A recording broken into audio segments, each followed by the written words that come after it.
Dernière vidéo, je crois. En fait, ça dépend du nombre d'exemples qu'on va faire, mais d'après moi, j'en ferai pas plus que un. C'est juste pour vous montrer.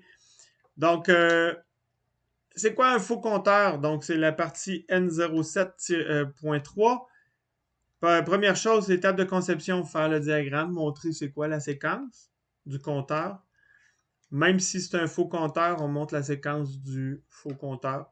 Donc, je vais vous montrer c'est quoi un faux compteur. En fait, c'est juste dans le circuit qu'il y a une différence. Le comportement reste le même qu'un compteur habituel. Donc, ça veut dire qu'il y a une séquence, il y a quelque chose qui boucle, qui recommence tout le temps.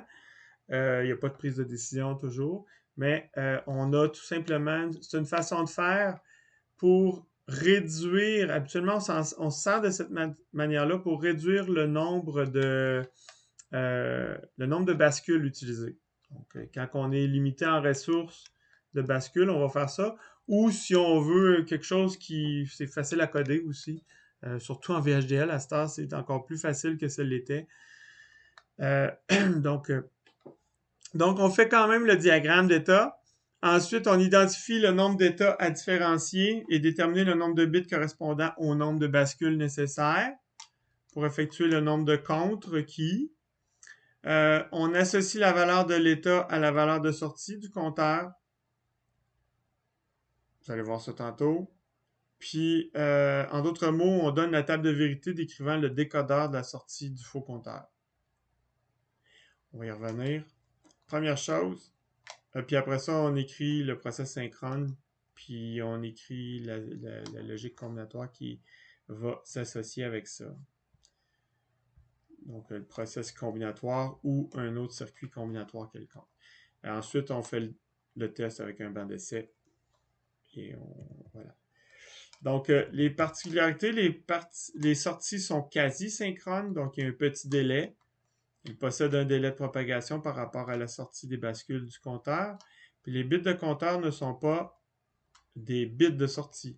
Je répète, les bits du compteur, du registre de compte, ne sont pas directement les bits de sortie.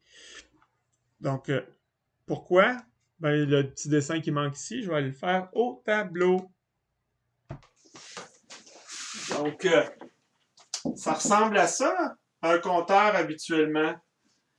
Et un compteur, ça se fait avec un process synchrone. Mais là, on a un faux compteur. Pourquoi on appelle ça un faux compteur ou un compteur quasi synchrone? C'est que c'est un compteur, mais on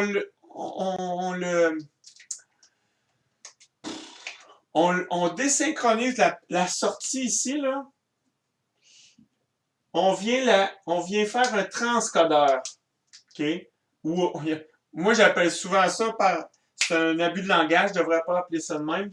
J'appelle ça un décodeur parce qu'on appelle plein d'affaires décodeurs, là, mais c'est un transcodeur. Ce qui veut dire qu'on passe d'un certain nombre de bits avec une combinaison quelconque, avec un certain nombre de bits différents que celui-là, qui a un autre code. Je vous donne un exemple. Imaginez que vous voulez avoir un compteur qui va avoir la valeur suivante. Vous voulez compter, il faut que j'aille le même nombre de bits là.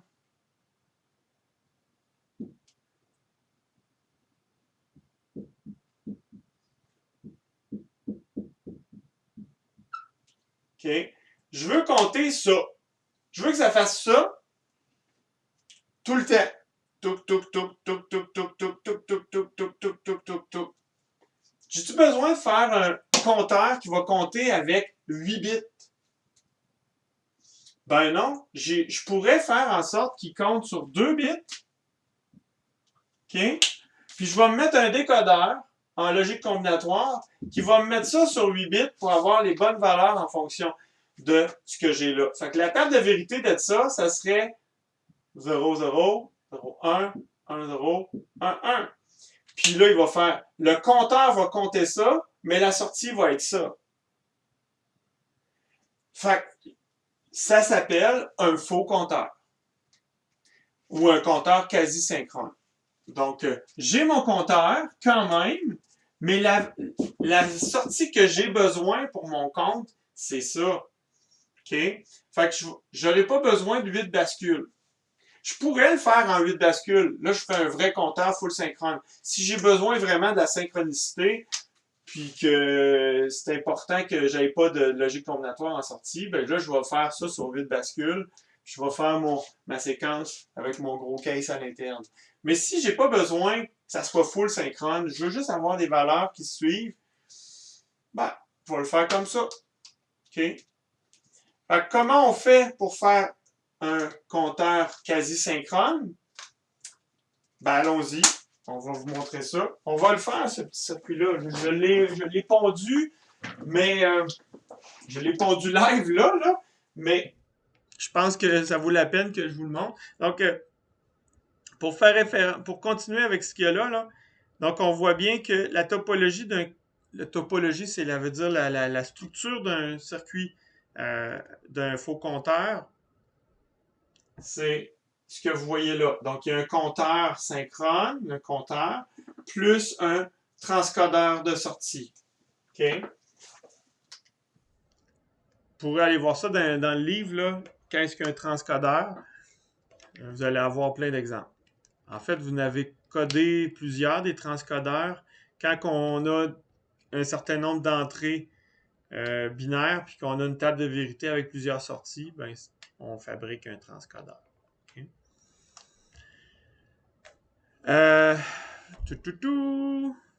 OK, l'exemple VHDL. Allons-y.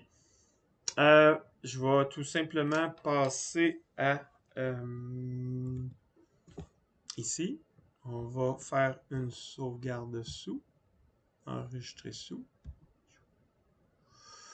On va l'appeler maintenant exemple faux compteur. Faux compteur CMPTR. C'est le compteur 1. Enregistrer.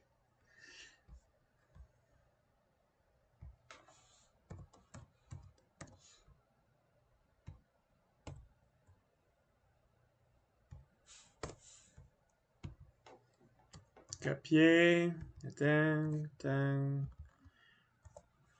Underscore A0. V underscore A0. OK. Fait que là, j'ai besoin de 8 bits en sortie.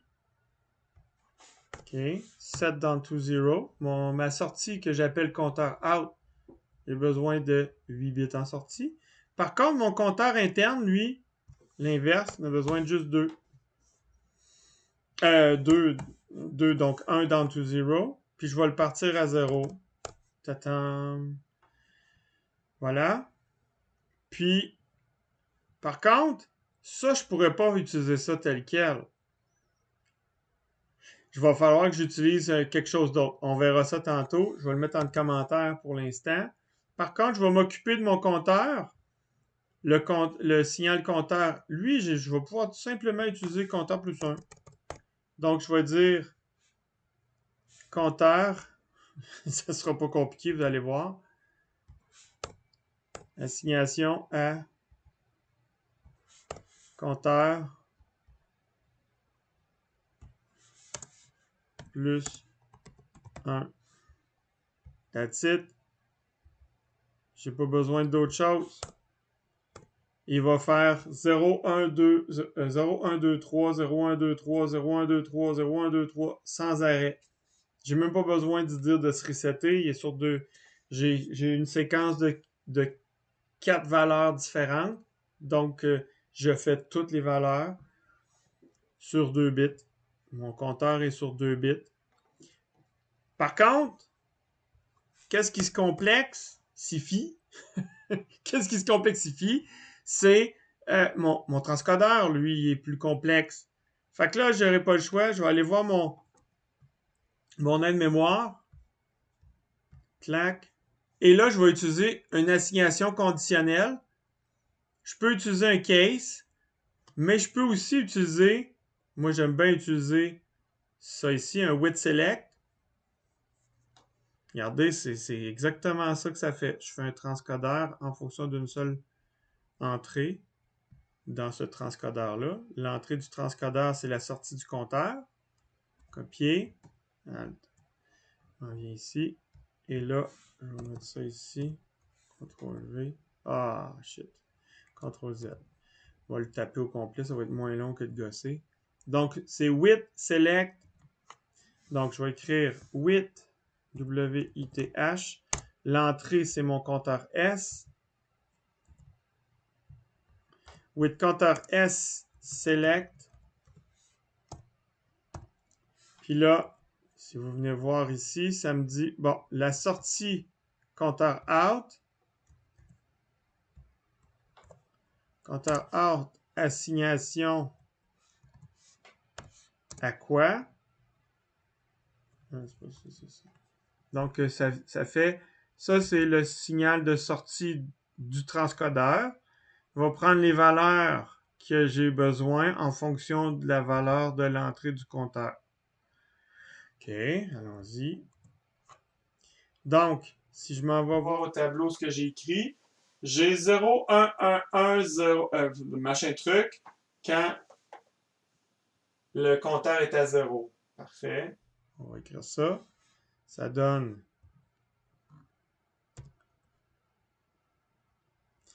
0, 1, 1, 1, 1, 0, 1, 0. Guillemets, apostrophe, je veux dire. Non, guillemets, guillemets. When on a 0, 0. Et là, c'est une virgule que ça prend. Virgule. Là, j'ai pas à réécrire l'assignation. J'ai juste à écrire les valeurs. Fait que là, je peux copier ça, puis je vais changer les valeurs qu'il y a dedans. CTRL copier. CTRL V, Enter, CTRL V, Enter, CTRL V. Il va avoir un when others. Point virgule. Et là, ce qu'il me reste à écrire, c'est chacune des valeurs de mon compteur. Puis si j'ai 3, ben ça tombe dans le others. Il me reste à aller chercher mes valeurs qui restent. On a 1, 0, 1. Ici, là. 1, 0, 1, 0, 1, 1, 0, 1. OK, je vais les écrire pendant que j'ai les ai dans la face, là. Vous allez les voir par la suite. 1, 0, 1, 0, 1, 1, 0, 1. La deuxième ligne, troisième ligne, c'est 0, 0, 0, 0, 1, 0, 1, 1. Puis le dernier, c'est 0, 1, 1, 1, 1, 1, 2, 3, 0. Parfait. Si je reviens ici, voilà, ça donne ça. Tatam! Fait que là, j'ai mon compteur qui, lui, va compter de 0 à 3, puis il va boucler. Puis pour chacune des valeurs du compteur, je vais sortir la valeur qui est associée en sortie. Donc ça, c'est mon transcodeur combinatoire. C'est fun, hein? C'est super simple. Imaginez sortir les équations de ça. Vous avez quand même juste 2 bits, là, mais c'est quand même 8 bits. 8 sorties à faire. Fait que ce serait du taponnage. Vous n'avez pas à le faire. Vous avez juste à comprendre comment l'écrire en langage. C'est merveilleux, merveilleux, merveilleux. OK. Donc, voici. Ça, c'est un faux compteur. OK? Parce qu'il y a un transcodeur en sortie. C'est bon? C'est seulement ça qu'il y a de différent. That's it. Il n'y a pas de secret plus que ça. OK? Fait que si je m'en vais voir les notes de cours là-dessus, est-ce que ça fait le tour? Exemple d'un compteur de 4 séquences et dont la sortie est de 6 bits. Ben, je n'ai fait une de 8 bits. C'est encore pire. Fait que voilà. J'aurais pu faire 32 bits. Ça n'a rien changé. La complexité, c'est juste des lignes de code de plus. OK? C'est bon? Fait que sur ce, je vous laisse. C'était le dernier vidéo Le restant, ça va être peut-être des exercices supplémentaires, des solutionnaires, des choses comme ça. Mais au niveau des notes de cours, c'est terminé. Alors, si j'y pense pas, ben, je vous souhaite un joyeux Noël et une bonne année malgré la COVID. Ciao, ciao. Bye.